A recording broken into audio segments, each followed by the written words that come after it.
The Marvels, le nouveau Marvel du MCU qui est arrivé il n'y a pas si longtemps. Je vous avoue que j'étais pas très hypé pour le voir, déjà parce que j'étais pas du tout fan du premier Captain Marvel, et j'ai décroché Miss Marvel au bout de 2 épisodes. Sachant qu'en plus maintenant il faut regarder les séries pour mieux comprendre, notamment Secret Invasion, j'ai fait nope, je ne ferai pas mes devoirs. Donc je suis allé voir The Marvels en mode OSEF, en me disant bon bah voilà, hein, je connais Captain Marvel, je connais un peu Miss Marvel, je ferai avec. Et donc qu'est-ce que ça vaut ce nouveau Marvel? C'est un petit peu compliqué mais on va en parler en détail après avoir parlé de l'histoire. À cause d'un événement surnaturel, Monica Rambeau, Captain Marvel et Miss Marvel changent de place lorsque l'une utilise ses pouvoirs un peu trop forts. Ça fait qu'elles doivent affronter une antagoniste issue de l'ancien Empire Kree que Captain Marvel a détruit par le passé, afin de l'empêcher de reconstruire la civilisation Kree, et pour ça elles vont devoir s'allier toutes les trois malgré leurs problèmes de changement de place. En gros c'est l'histoire du film globalement résumée, et oui le concept c'est ça. Et comment dire ce que j'ai pensé du film?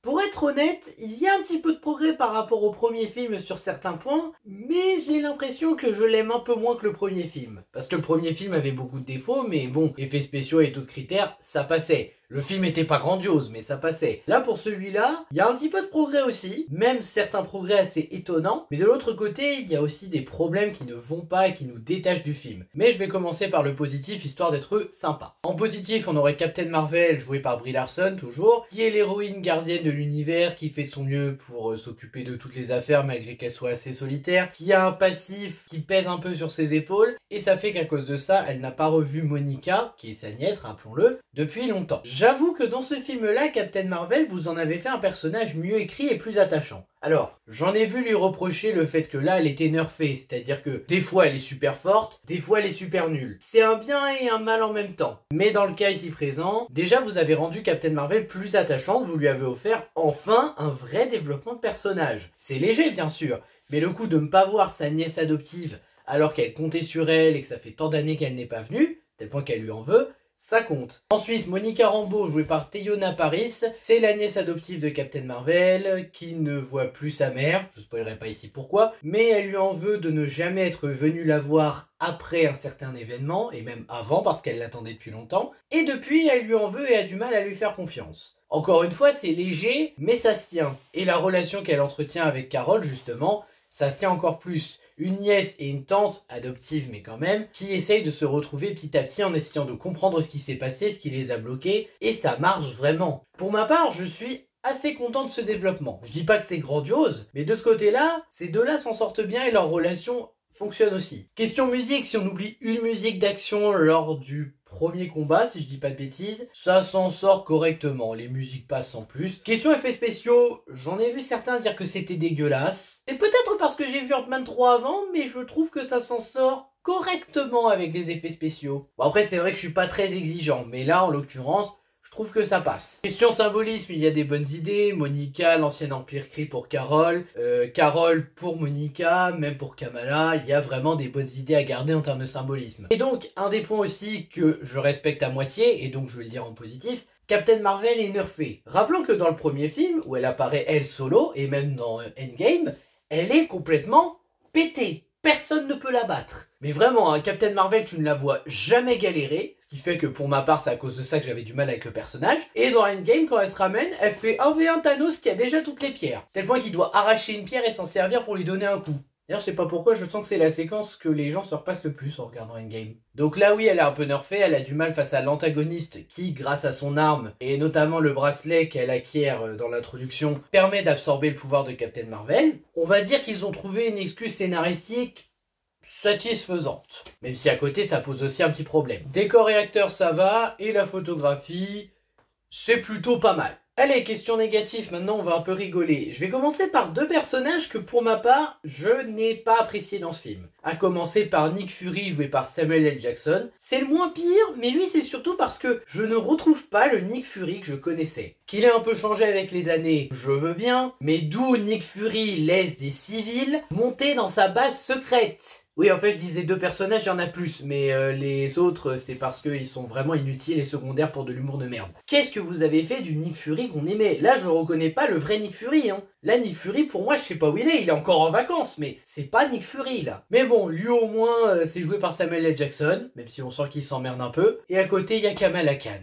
Oh, Kamala Khan. Joué par Iman Vellani. Alors, précisons que je vais parler du personnage et pas de l'actrice qui l'incarne. Elle est insupportable. Alors, le problème, c'est que c'est une fangirl de Captain Marvel vraiment à un point énorme, comme une fangirl de la vraie vie aujourd'hui. À part qu'elle, elle fait pas du Yuri permanent avec Captain Marvel et une autre héroïne qu'elle aime parce qu'elle en aime pas d'autres. Bon, le problème de Miss Marvel ici, c'est que c'est un personnage peu appréciable. Sincèrement, elle fait des crises de fangirl en permanence, des commentaires d'ado, teenage. Ah, c'est pour rappeler que je suis une ado. Mais en vrai, quand tu regardes bien, elle est le point noir du film dans le trio. Encore une fois, Carol et Monica, ça se tient. Kamala, elle est de trop. Et ils se sont dit à côté que ça serait bien pour des scènes d'humour de merde de mettre qui? La famille de Kamala.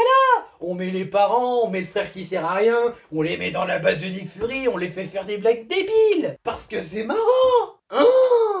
Quand est-ce que vous allez arrêter de mettre des comic relief qui ne servent à rien Marvel? Sincèrement, moi j'en ai marre, ils ne sont même plus drôles depuis des années. Va vraiment falloir que ça s'arrête. Mais attendez, il y a aussi l'antagoniste.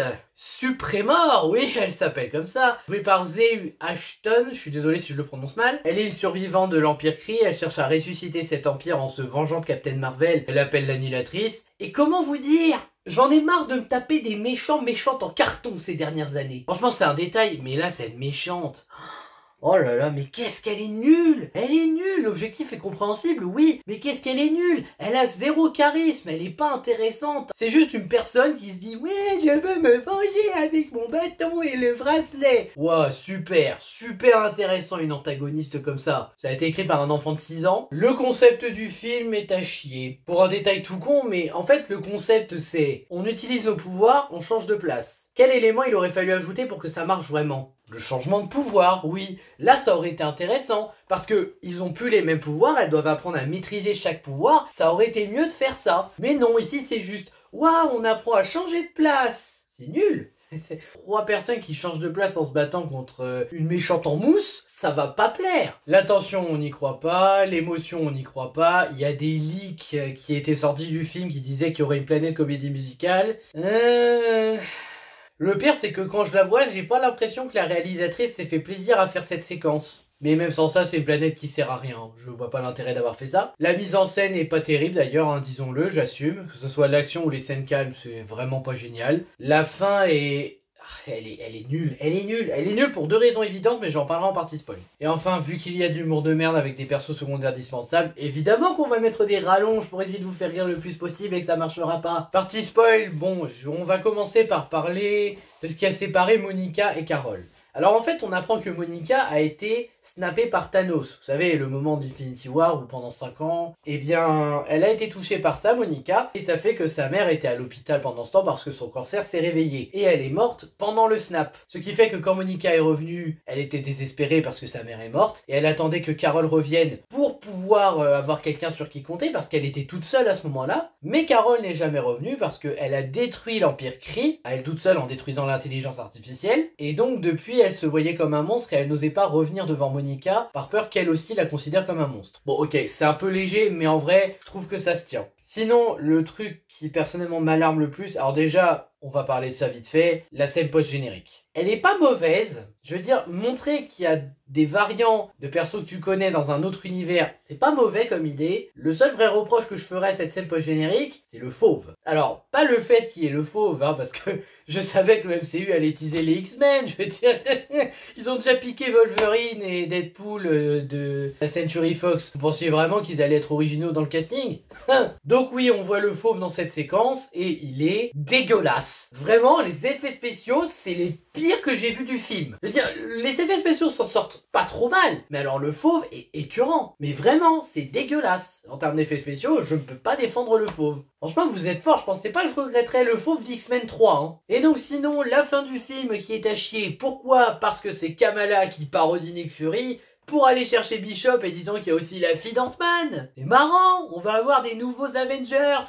jeune et pas intéressant, dont tout le monde se fout et que pratiquement personne n'aime. Ah franchement, ces Avengers là, ça va être l'équipe de bras cassés si ça continue, et c'est bien parti pour, hein. Comment tu vas être hypé en voyant cette fin là? Déjà, d'où Miss Marvel connaît cette scène de Nick Fury, parce que je pense que Nick Fury lui a pas raconté, hein. C'est pas quelque chose que tu racontes à tout le monde, même si ça s'est passé il y a des années. Et surtout, pourquoi elle veut recruter une équipe, Kamala? C'est ça que je comprends pas en fait. Mais je comprends pas pourquoi elle veut recruter une équipe en fait. Et surtout, pourquoi des nouveaux Avengers? Je veux dire, ok, Carol est partie, les anciens Avengers sont morts ou ont pris leur retraite, mais ils sont pas tous morts. Il y a encore des gens là, il y a même des nouveaux héros qui peuvent défendre la Terre. Il y a Doctor Strange, bordel de merde. Il y a Shang-Chi. C'est ça qui m'énerve en fait. Kamala veut recruter une équipe, mais elle le fait juste pour le plaisir. Et je sais que c'est une ado fangirl attitude, mais c'est pas une excuse. Voilà, j'irai pas plus loin dans cette critique. Donc au final, même si je me suis un peu énervé sur certains points, le film est assez moyen. J'ai vu qu'il flopait, je pense que c'est à moitié mérité. D'un côté, c'est mérité parce que Disney, il est temps qu'ils se prennent des trucs comme ça dans la gueule, hein. Comprendre qu'ils ont fait de la merde et qu'ils font de la merde avec leur politique de maintenant. Marvel, bah c'est à Disney, donc je pense que Disney influe pas mal maintenant sur eux. À l'époque, pas trop au début, mais je pense que maintenant, ça agit de plus en plus. Et de l'autre, je pense qu'il mérite pas de flopper à ce point parce que, soyons clairs, il est mieux qu'Ant-Man 3. Vraiment, j'ai plus aimé The Marvels qu'Ant-Man 3. Et après, ils ont amélioré des points encore. Captain Marvel est plus attachante, il y a une relation familiale importante entre elle et Monica. C'est ça qui est un peu énervant en fait, c'est que le film s'en sort un peu mieux, même s'il est pas mieux que le premier, mais au moins il essaye avec des bonnes intentions. Mais au final, le film est très moyen et tu ne peux pas le sauver en soi ou dire c'est un très grand film. J'aurais aimé franchement me dire que je me trompe et dire non, Captain Marvel est enfin remonté en pente. Le personnage de Captain Marvel est remonté en pente dans mon estime avec ce film. Et non, je veux pas que Brie Larson abandonne le rôle parce qu'elle se fait harceler en permanence. Il y a que des cons pour faire ça. Mais de l'autre, je ne peux pas soutenir le film parce qu'il a énormément de problèmes. Donc bilan moyen, mitigé. Voilà, c'était mon avis sur The Marvels. J'espère que ça vous aura intéressé. N'hésitez pas à liker, à partager, à vous abonner. Et je vous dis à bientôt pour de prochaines vidéos. Ciao!